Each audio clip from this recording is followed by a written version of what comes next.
आप देख रहे हैं अमेज नाउ। गंगा, यमुना, राप्ती और गोमती के तटवर्ती इलाकों से खबरें आप तक। नमस्कार, सत्य घटना के नए अंक के साथ मैं सोनी निगम।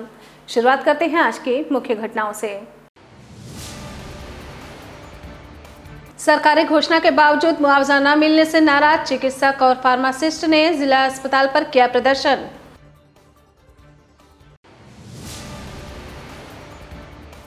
तीसरी लहर से दो हाथ करने को तैयार जिला स्वास्थ्य महकमा।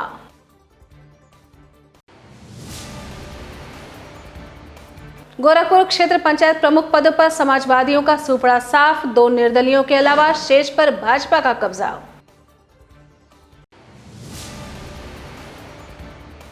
और एक महिला को कुछ ही मिनटों में वैक्सीन की 2 डोज लगाकर कुशीनगर स्वास्थ्य कर्मियों ने दिया लापरवाही का नमूना।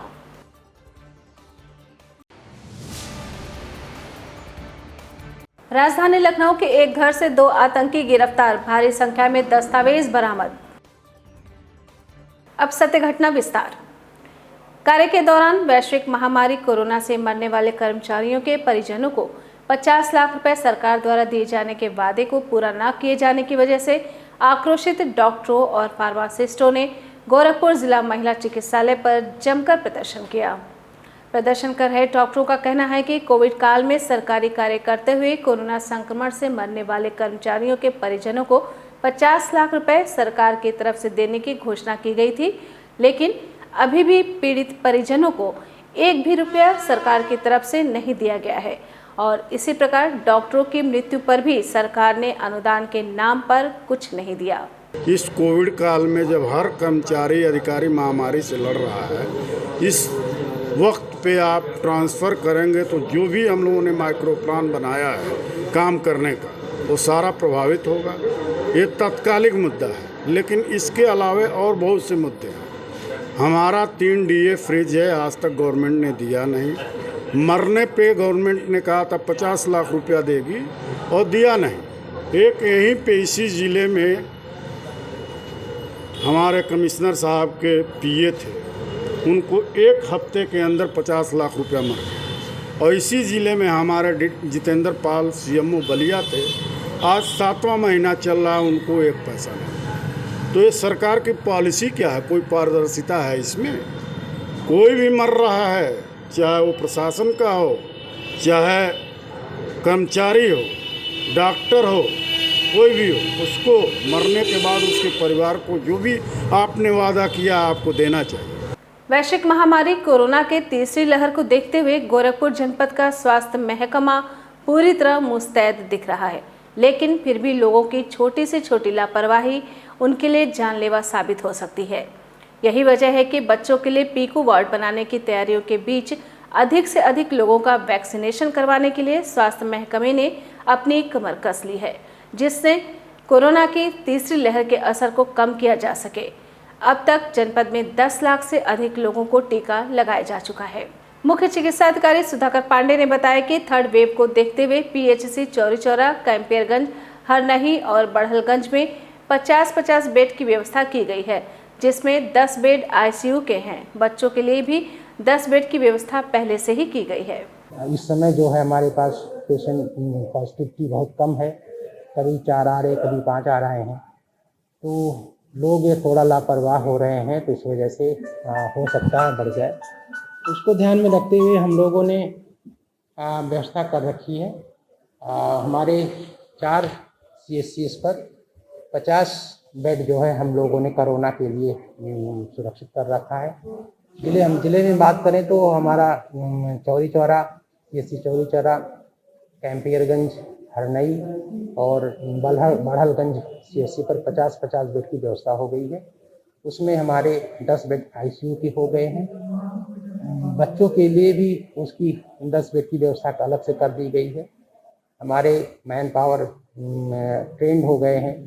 सेकेंड वेव में ज़्यादातर हम अपने स्टाफ को, डॉक्टर्स और पैरामेडिकल स्टाफ को, मेडिकल कॉलेज में हमारा एक वार्ड चलता था जिसमें हम रोटेशन वाइज सबको वहाँ पर ड्यूटी लगाते थे, तो वो लोग उससे भी ट्रेंड हो गए हैं। अलग से भी हमने अभी 1 हफ्ते पहले सबको ट्रेनिंग, बच्चों की कैसे केयर किया जाएगा अगर कोई वेव आती है तो इनकी भी हम यहाँ जिला अस्पताल में आईसीयू में उनकी ट्रेनिंग करा दिए हैं। मुख्यमंत्री योगी आदित्यनाथ के गृह जनपद गोरखपुर में संपन्न हुए ब्लॉक प्रमुख चुनाव में भारतीय जनता पार्टी ने पूरी तरह से समाजवादी पार्टी का सूपड़ा साफ कर दिया। इस चुनाव में समाजवादी पार्टी समर्थित एक भी प्रत्याशी जीत हासिल नहीं कर सका। आपको बता दें कि 20 में से 18 ब्लॉकों में प्रमुख का चुनाव भाजपा ने जीत लिया है। भाजपा के 17 प्रत्याशी जहां निर्विरोध निर्वाचित हुए थे, वहीं बीते शनिवार को हुए चुनाव में बेलघाट से भाजपा प्रत्याशी पूजा सिंह को जीत मिली, तो वहीं उरवा और बढ़लगंज में निर्दलीय प्रत्याशियों ने बाजी मार ली। जिला प्रशासन के मुताबिक 3 विकास खंडों के चुनाव शांतिपूर्ण संपन्न कराए गए। कहीं से भी किसी तरह के विवाद की सूचना नहीं मिली और विजयी प्रत्याशियों को जीत का प्रमाण पत्र भी दे दिया गया है। बेलघाट की नवनिर्वाचित ब्लॉक प्रमुख पूजा सिंह ने मीडिया से बात करते हुए बताया कि वो क्षेत्र की महिलाओं के उत्थान के लिए प्रमुखता से काम करेंगी। जनता के लिए मेरी प्राथमिकताएं यही रहेंगी कि मैं जो भी मुझे दिशा निर्देश किया जाएगा शासन के द्वारा और अपने जो वरिष्ठ नेताओं के द्वारा, उसको मैं जो है अपने क्षेत्र में लागू करने की कोशिश करूंगी। और बेलघाट ही ऐसा क्षेत्र है जहां 55 बीडीसी महिलाएं निर्वाचित होकर आई हैं और ये मैं कह रही हूं कि गोरखपुर ज़िले में मुझे लगता है कि पहली बार ही ऐसा हुआ है कि इतनी भारी संख्या में बीडीसी महिलाएँ जीती हैं। तो जाहिर सी बात है कि मैं भी एक महिला हूँ और उस क्षेत्र में महिलाओं को काफ़ी weaker section of the society की तरह ट्रीट किया जाता है।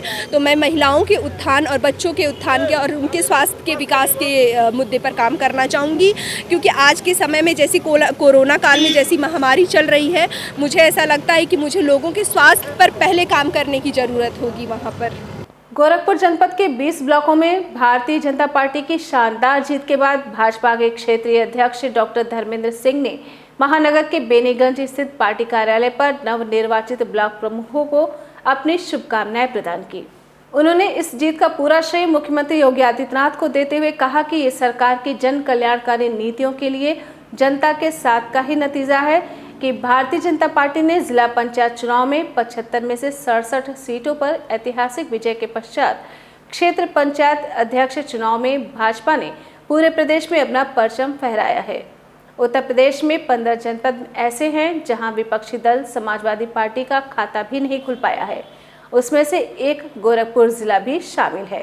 भारतीय जनता पार्टी ने पंचायत के चुनाव में जिस प्रकार से विजय हासिल की है, उत्तर प्रदेश के अंदर जहां जिला पंचायत के चुनाव में 75 सीटों में से रिकॉर्ड 67 सीटें जीत करके एक रिकॉर्ड कायम करने का काम किया है, वहीं ब्लॉक प्रमुख के चुनाव में भारतीय जनता पार्टी ने ऐतिहासिक विजय प्राप्त की है। लगभग 648 से अधिक सीटें उत्तर प्रदेश के अंदर भारतीय जनता पार्टी ने प्राप्त की है। हमारे गोरखपुर क्षेत्र में 10 जिले हैं, गोरखपुर, बस्ती और आजमगढ़ 3 कमिश्नरी। इन 10 जिलों के 147 ब्लॉक प्रमुखों के चुनाव में भारतीय जनता पार्टी ने 136 सीटों पर अपने प्रत्याशी उतारे थे और 136 में से 107 सीटें रिकॉर्ड भारतीय जनता पार्टी ने गोरखपुर क्षेत्र में जीती हैं। जहां एक तरफ प्रदेश सरकार कोविड-19 और उसके वैक्सीनेशन के प्रति लोगों को जागरूक कर रही है, तो वहीं पर कुछ स्वास्थ्य कर्मचारी उनके मंसूबों को पलीता लगाने का काम कर रहे हैं। कुछ ऐसा ही मामला कुशीनगर जनपद में देखने को मिला, जहां जनपद के नेबुआ नौरंगिया स्थित सीएससी पर तैनात कर्मचारियों द्वारा वैक्सीनेशन कराने आई एक महिला को कुछ ही मिनटों में 2 बार वैक्सीन की डोज दे दी गई, जिसके बाद से स्वास्थ्य कर्मचारियों की लापरवाहियों की शिकार महिला डॉक्टरों से संपर्क कर इससे होने वाले साइड इफेक्ट के बारे में जानना चाहा, तो किसी भी जिम्मेदार ने उसकी एक न सुनी, जिसके बाद से उस महिला पर अब साइड इफेक्ट का डर सताने लगा है। 2 टीका लग गई। तो एक डोज तो पहले एक बार लागल, तो 2 तक कैसे लग गई? 2 लगा दली तो कहनी का सबके एगो लागत सबके 2 लगा दलू तो तड़ी हम नहीं लगब। तो बड़का डॉक्टर के लगनी तब कहनी 2 सुई लगा दिल बढ़िया, सबके एगो लागत तो कहता कुछ नहीं।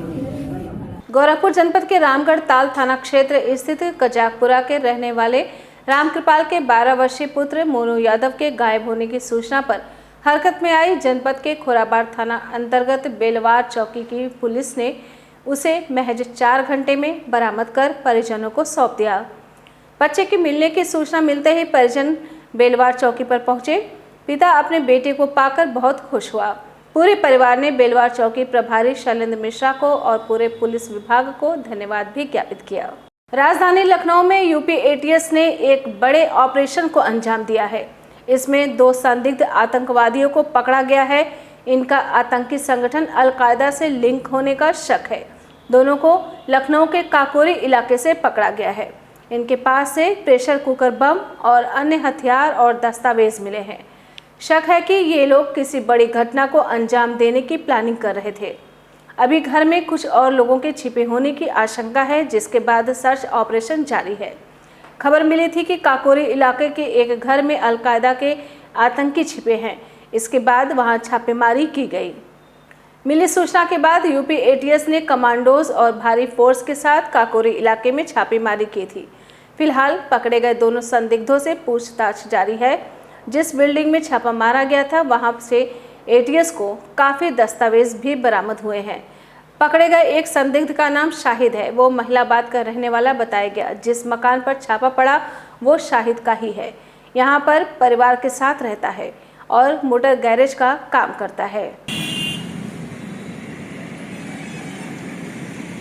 आजमगढ़ जनपद के पलहनी ब्लॉक से कद्दावर नेता दुर्गा प्रसाद यादव के भतीजे और समाजवादी पार्टी के प्रत्याशी प्रमोद यादव ने ब्लॉक प्रमुख का चुनाव जीत लिया है। जीत हासिल करने के बाद प्रमोद यादव ने प्रदेश सरकार पर हमला बोलते हुए कहा कि उत्तर प्रदेश में बीजेपी की सरकार है और सरकार के इशारे पर पुलिस विपक्ष को परेशान करने का काम कर रही है। पुलिस ने मुझे भी नहीं छोड़ा और बिना किसी वजह से ही मेरे आवास पर पुलिस छापेमारी कर मेरे परिवार वालों को भी प्रताड़ित करने का काम किया। देखिए, चूँकि समाजवादी पार्टी के प्रत्याशी पलहनी ब्लॉक से हम थे, सत्ता खिलाफ है, तो भारतीय जनता पार्टी की सरकार के इशारे पर प्रशासन ने तमाम छापेमारी हमारे यहाँ किया, परेशान किया। लेकिन फिर भी हम धन्यवाद करते हैं क्षेत्र पंचायत सदस्यों का, जिन्होंने बहुत अच्छे ढंग से हमारे इस चुनाव में साथ दिया हमारा। उनको बहुत बहुत बधाई, धन्यवाद। सत्य घटना के इस अंक में बस इतना ही। तेज, सटीक और ताज़ी घटनाओं को जानने के लिए जुड़े रहें अमीज नाउ के फेसबुक पेज, यूट्यूब चैनल और वेब पोर्टल से। इसी के साथ हमें दीजिए अनुमति। नमस्कार।